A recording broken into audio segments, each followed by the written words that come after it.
Hey guys, welcome to the highly anticipated and long-awaited 21st installment to my 1 to 400 scale model airport series.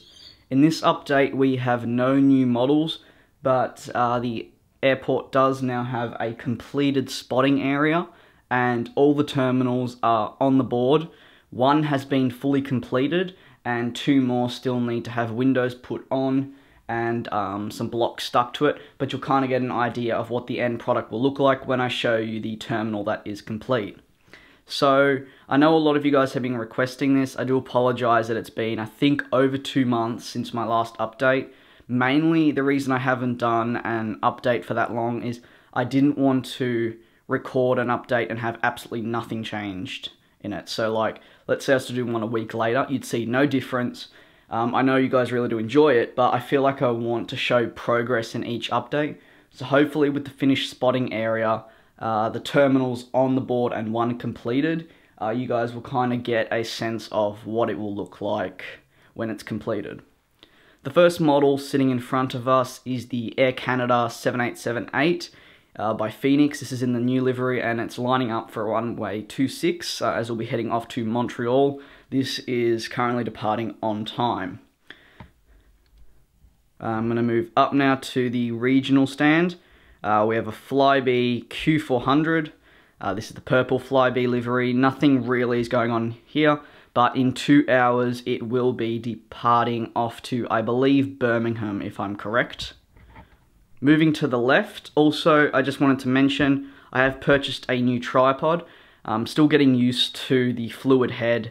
I don't think any spotting videos with this will be released yet, because I want to go out to the airport a couple of times to practice. So here we have Air Force One, the United States of America Air Force One. I'm just going to zoom out because the terminal behind it, which is the cargo terminal, is in fact finished. All we've got to do is put lights underneath, but the base of it and everything around it is done. So I'll give you guys a close-up of that a bit later. Anyway, back onto Air Force One. So Donald Trump will be travelling on this to Qatar to hold talks with all the countries in the UAE, places like Dubai, etc., due to the crisis that's kind of going on in Qatar. He's come in from Paris due to all the G20 stuff that's been going on. So this is DJ International. It's located, it's kind of like a Heathrow, Stansted, City Airport and Gatwick hybrid. So it's located somewhere in London, but Trump completed the flight from Paris to London, and he'll be heading off, I said, to Qatar in around 45 minutes. As you can see, there are two kind of GSE vehicles. Because they don't have the presidential motorcade yet, they're kind of just guarding the aircraft, and on the other side there are some stairs where Donald Trump will be boarding pretty soon. Moving along to the other gate, we have the Lufthansa Cargo MD-11. This will be heading off to Miami in 2 hours. I believe cargo's already been loaded on, so it's just waiting for a tug to come and the crew to be loaded on. Taxiing to the runway just in front of us is the Air New Zealand All Black. So not All Blacks, this is All Black, the new revised one, 777-300ER. This will be heading off to Los Angeles and then on to Auckland on a sort of triangular route. This is, I think, around 10 minutes late. Behind that, we move on to the first of the domestic stands. Being heavily serviced, we have the Monarch A320 One. This will be heading off to Rome in an hour. As we can see, people's bags are being loaded on, it's being fueled up, and the first bus full of passengers has arrived. Behind that, we have an empty gate, and then we have our Icelandair 757-200 in the very special Hekla Aurora livery, so the Aurora Borealis. This will be heading off to America. Originally, I'd go through Iceland, but apparently it's going off to America today, and I'm unsure of the destination. Now we're moving on to the international terminal, and these are our two A380 gates. But they're not occupied by A380s today. The first one is the Qatar A350-900. This will be heading off to Doha in around 3 hours. It's just being fueled up on the other side of the aircraft, and some of the GSE is starting to turn up. Behind that, also another Middle Eastern airline, although you probably can't tell because it's done up in a special Formula One livery. This is the Etihad A340-600. This will be heading off to Abu Dhabi in 5 hours, so quite a lot later than the Qatar A350. Not much is happening around there at the moment. I guess when the GSE's finished with other models, well, I should say aircraft over models, they will head over to the Etihad and start loading it up. Here's another one of the terminals. This is not complete. You can probably tell the difference between the cargo one and this one. This does not have windows placed on it yet, but will eventually. It's quite an easy job to put the windows on, so hopefully in the next update this will be done, and maybe the last terminal, which is a lot bigger, might be done, but definitely this one will be. Moving to the left, we have the Etihad 7879, also heading off to Abu Dhabi. This is being heavily serviced, but this will depart in 40 minutes, so a lot earlier than the A340. As you can see, the last of the cargo is being loaded on. It is being fueled and catered for. I've just had to adjust angles, but here is the ANA Star Wars R2D2 7879. This will be heading off to Tokyo Narita in around 35 minutes. All the passengers are on board and they're clearing out the last of the GSE vehicles, as you might be able to see. Behind that, or to the left of that rather, there is in fact an empty gate. I'm not sure if any aircraft will be occupying that. I'd have to check the arrivals list. Here we have taxiing to the gate as it's come in from a flight. A quick short hop from Amsterdam is the KLM 747-400 in the new livery. This will be heading off to a gate over to the left of your screen. You won't be able to see it at the moment, but I will show you where it will be heading. It will then get refueled, catering on board, passengers offloaded and unloaded, and then we'll continue on to Los Angeles on a triangular route.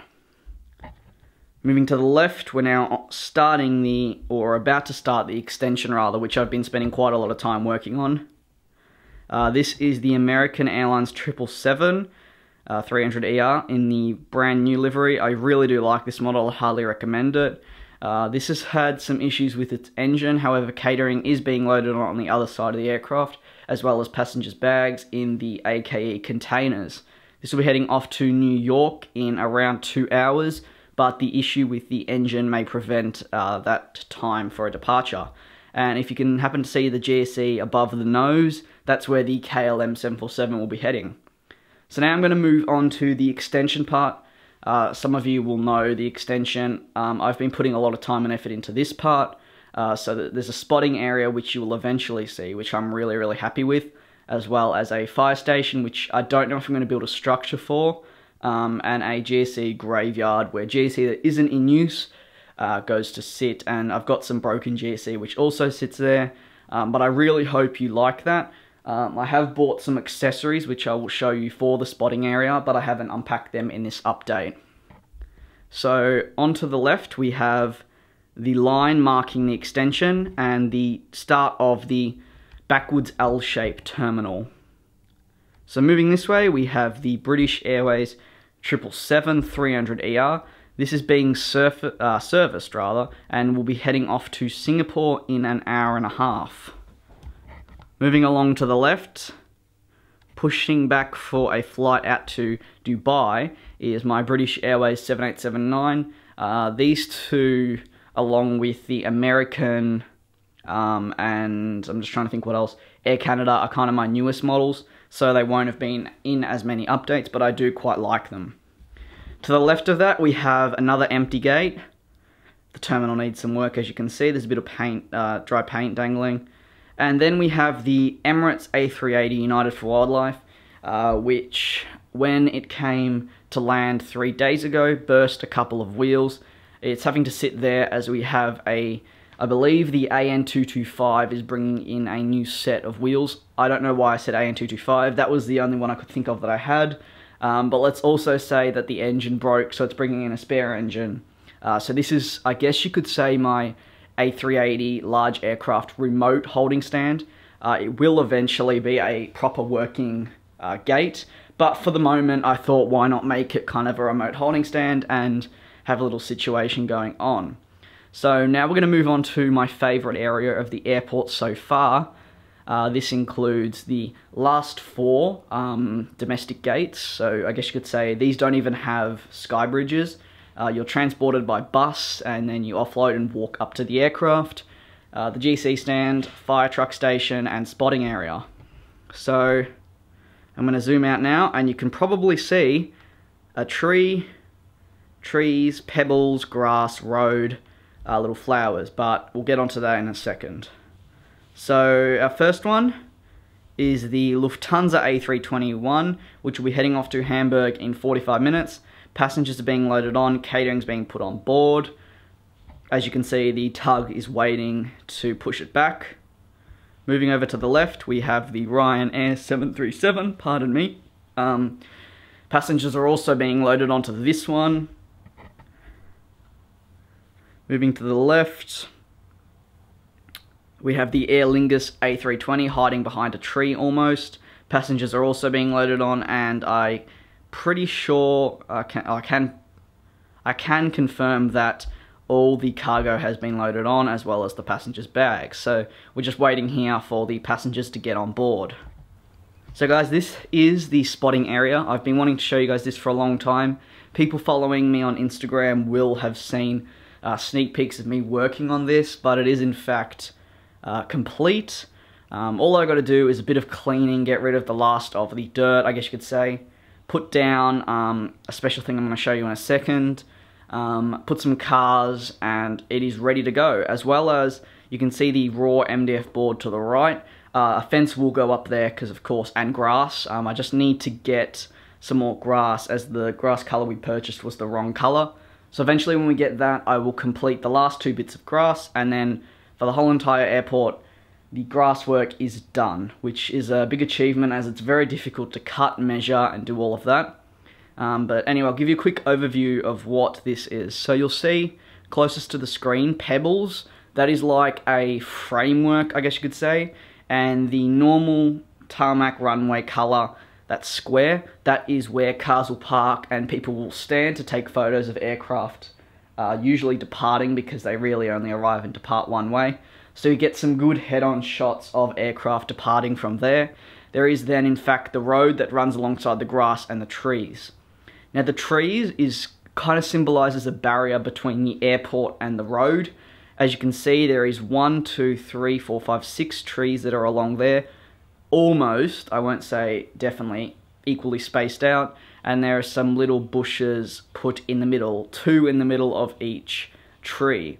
The grass on the left, I will explain to you what that is for.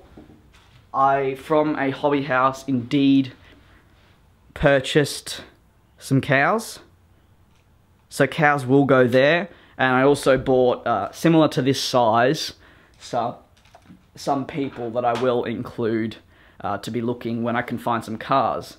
So that is essentially what the spotting area looks like.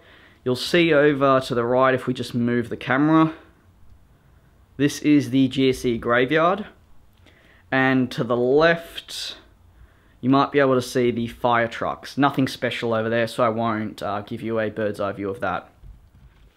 Just before I finish, this is a quick overview of what the terminal looks like. As you can see, there is a roof and kind of a see-through plasticky material that we've put around it. It looks quite elegant, I like it. We will put in fact some lights underneath, so you might be able to see there's that there. Lights will go underneath there. So that's the cargo terminal done, and we will work on the others. I hope you guys enjoyed this airport update. No new models unfortunately, but I do have one on pre-order. If you enjoyed it, make sure to leave a like so I know you want to see more of these airport updates. Thanks for the awesome support over the past 2 weeks. I do really appreciate it. And I will see you guys in the next update. I also believe today is going to be a double upload. So either a video went out before now, or a video will go out a bit later. I believe it will be a private VIP A330 that's coming into Melbourne. I will be going out to catch that. If there's no video, it means I didn't catch it, so hopefully I did. Stay on the lookout for that, and I'll see you guys in the next one.